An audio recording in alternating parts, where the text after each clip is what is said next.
Good morning, everybody. Matt Modi here to give you my favorite NBA player prop picks. Today, we're talking Thursday, January 2nd. The Splash Zone is back in your life. I'm going to have 5 NBA player prop picks for you guys to lock in today, 3 of which are plus money bangers.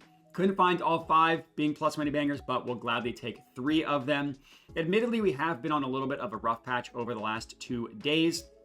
We were insanely hot leading up to then. We were up like 12 units in the last 5 days, but the last 2 have been relatively rough. Now we've climbed some ladders. Those ladders have not been climbed, so we've just been staying at the bottom floor. But on the entire season, we are up over 4 units, which I understand that doesn't sound amazing in the grand scheme of things, but if you understand where we started from and where we were, I'm happy to be up over 4 units at this point in time. Hopefully, we can have a good day today, get ourselves in the green after, again, a couple rough days in a row. Would appreciate it if you could like the video, comment, subscribe, all that good stuff. Check out the links in the description of the video to support the channel. Pin comments for the links as well. And let's get into some of these bangers. So play number 1. We're going in the Clippers versus Thunder game, and I'm taking James Harden under 21.5 points, -115 odds at Bet365. Now, Bet365 happened to have the best odds for all 5 of my plays today. So if you use Bet365, go ahead and log in because you're going to be using it a lot. And I understand for this play, unders are never fun. It's lame. I get it. It's absolutely the way to go for James Harden. Honestly, he hasn't really been scoring much this entire season. Like, he started off scoring pretty well. I think he went over in the first 3 games of the year. But you look at a long sample size here. He's only hit 22 or more points in 14 of his last 29 games. So he's done that under a 50% hit rate. That's obviously a pretty big part of the season. And that also includes 2 games against this Thunder team that were never really even close. Now, we're going to get into that in a little more detail. But if you just look at the matchup, this is like the worst matchup you could possibly think of for James Harden and for him to score points. The majority of Harden's points come via isolation. The Thunder allow the second fewest points per game via isolation in the entire NBA. They do not allow ISO scorers to have success against them. So that's play tip number 1 for Harden. This is all per Props Madness, by the way, so check it out if you're interested. Amazing website. Now, I will admit James Harden does get to the line at a decent rate, not as much as he used to in his prime, but he is still good at getting to the line, and the Thunder foul at a decent rate. So the play type with the second majority of his points, the free throw line, that's not a reason why we're not on this play. The next one, and the next 2 actually, are the reasons why. The third most of James Harden's points, the phrasing of that probably is incorrect, but you know what I mean. The play type that attributes to the third most of Harden's points is as the pick and roll ball handler. The Thunder allow the 3rd fewest points per game to pick and roll ball handlers. After that is transition.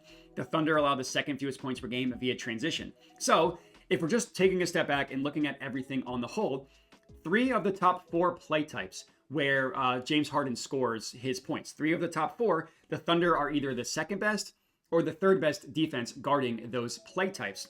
That makes complete sense. If you look at players with a similar scoring profile to James Harden, again, per Props Madness, only 2 of 10 have gone over what their over-under is priced at.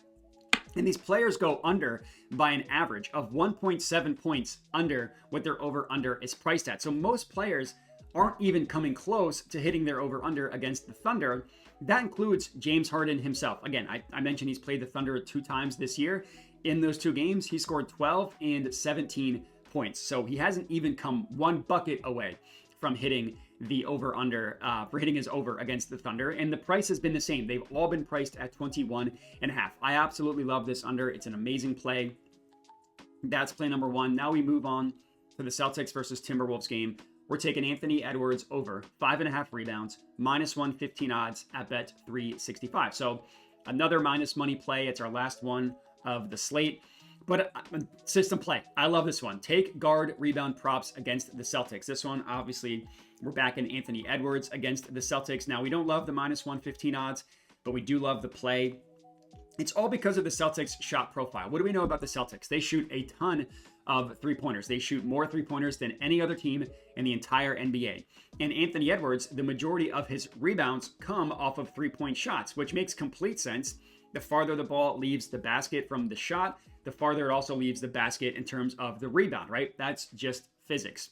Over 50% of Anthony Edwards' rebounds come from 3-point field goals. Like 54% come from 19 feet and out, and everything else is obviously more that goes to the center or players that are closer to the basket. Now, the last time these two teams played, Rudy Gobert did have 20 rebounds against the Celtics. That's honestly more of an outlier than anything. On the entire season, the Celtics have allowed the second fewest rebounds per game to centers, and that's per props, that's per outlier.bet actually, and then the eighth fewest over the last 30 days. So second fewest on the season per outlier.bet, eighth fewest over the last 30 days by hashtag NBA. So Celtics generally not a good matchup for center rebound props, despite what Rudy Gobert did to them last time out. That said, on the entire season, the Celtics have allowed the fourth most rebounds to guards in the NBA, the sixth most over the last 10 games. That's per NBA.com. To go even more detail on this one, per Props Madness, which again groups players by their playmaking, rebounding, and scoring profile, 5 of 8 players similar with a, or I should say 5 of 8 players with a similar rebounding profile to Anthony Edwards have hit their rebound prop over against the Celtics by an average of over one rebound above what their over-under is priced at. So it's kind of similar, right? It's like players majority similar to Anthony Edwards are hitting the rebound prop over, and they're doing it by over 1 rebound above what the over-under is priced at. Now, a lot of times I like to come on here and fade recent results with my plays.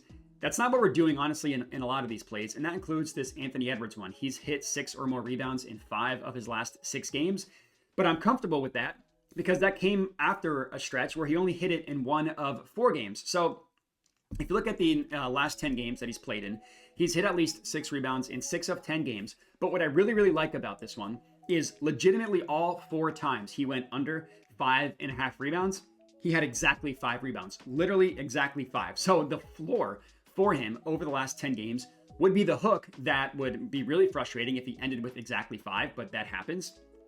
But if you're telling me the floor is 5 rebounds and we're getting him over under 5.5, and then you look at the matchup against the Celtics, which I already said is good, it's really easy to kind of understand why I like this play. And to give you guys context, the last time that he played the Celtics earlier this season, he had 9 rebounds. Wouldn't be a total shock to see him do something similar tonight. As long as he gets 6, we're good. That's play number 2. So the third play, we're actually sticking in the same game, the same exact player, and we're taking Anthony Edwards over 3.5 made 3-pointers, plus 130 odds at bet 365. So it is, I admit, risky. If he rolls his ankle in the first minute, we're screwed. But I like both of these plays individually, and I wanted to make sure I wanted to lock in both of them. If we go 1 for 2, we're either going to break even or make money. So we're good there. But this isn't another matchup play, right? As I'm sure you guys can guess, that's what I try to do a lot, is target juicy matchups. The Celtics, their style of defense leads to a lot of high drop coverage when guarding the pick and roll, meaning like if Anthony Edwards is the ball handler running a pick and roll, the Celtics are going to drop the center, so whoever's guarding the big man, keep everything in front of them, but they play a pretty high drop, which means that players that can pull up from 3-point range, that can run a lot of pick and rolls, they will have success beyond the arc against the Celtics.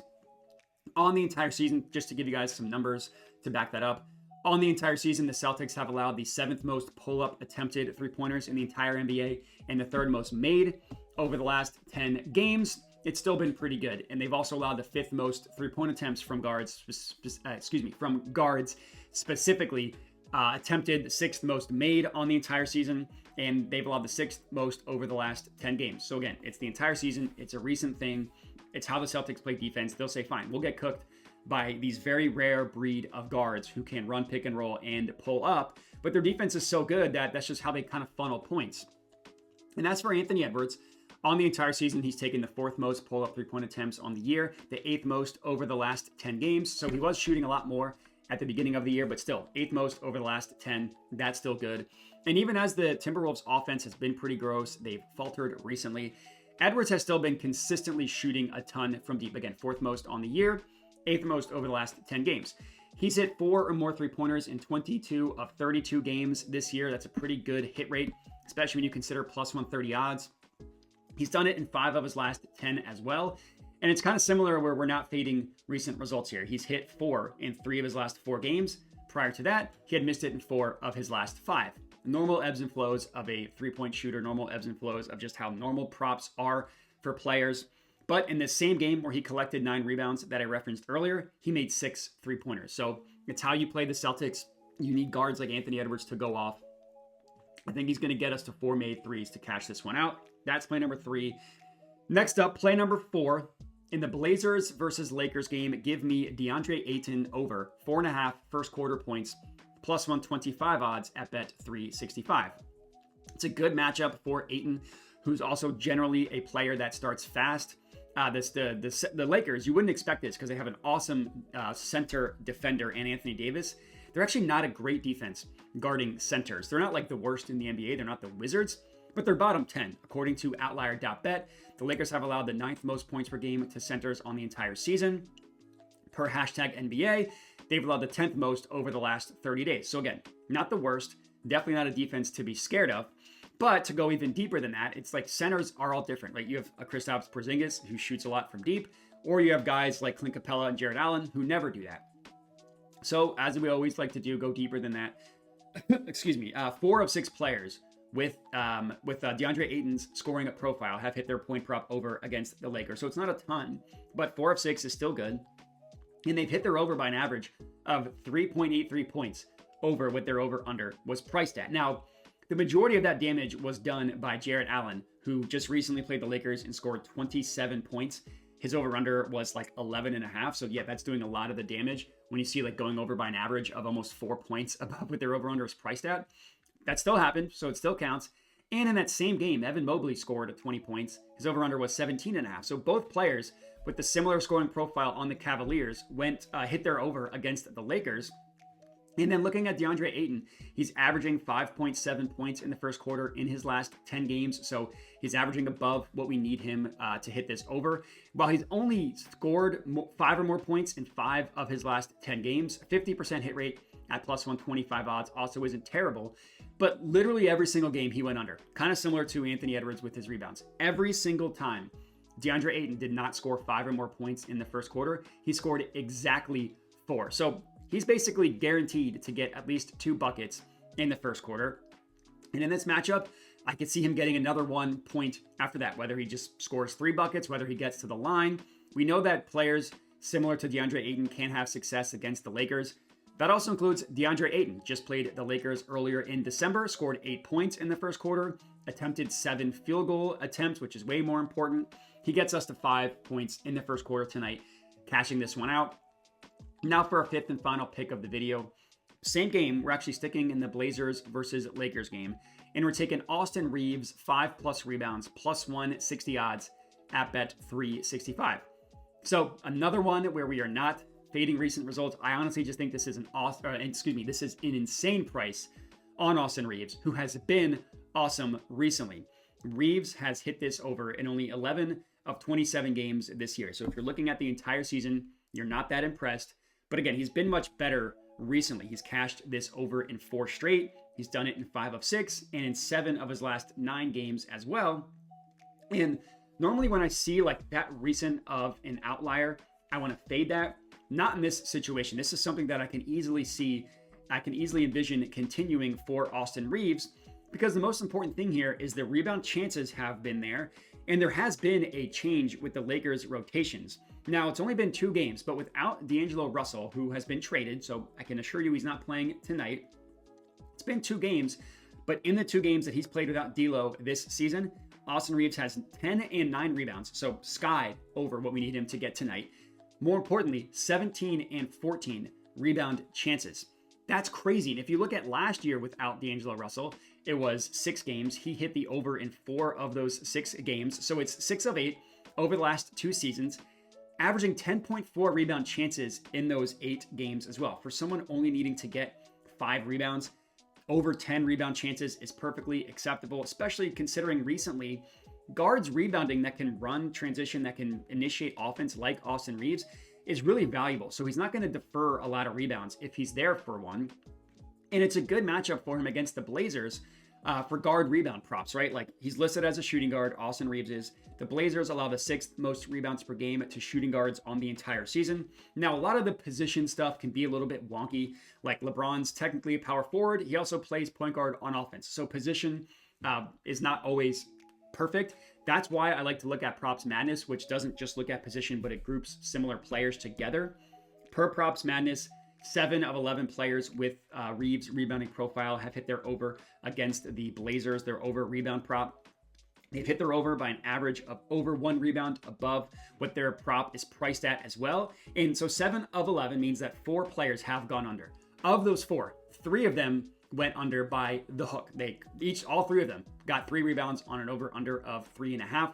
Now, Reaves did miss this in the only game he played the Blazers this year, but with how good he's been recently and with D'Lo out, I think he gets to 5 tonight. I honestly think he's a good bet for a double-double and a triple-double as well. If you really wanted to get juicy, you could do that. I'm just taking the 5+ rebounds, but that's all we got. I appreciate everybody for watching. Make sure to like the video, comment, subscribe, check out outlier.bet, check out Props Madness, check out my Dub Club. Check out all those 3 links to support the channel in the description of the video, as well as the pinned comment. But again, hope everybody had a good new year. Again, I appreciate everybody for watching, and have a good one.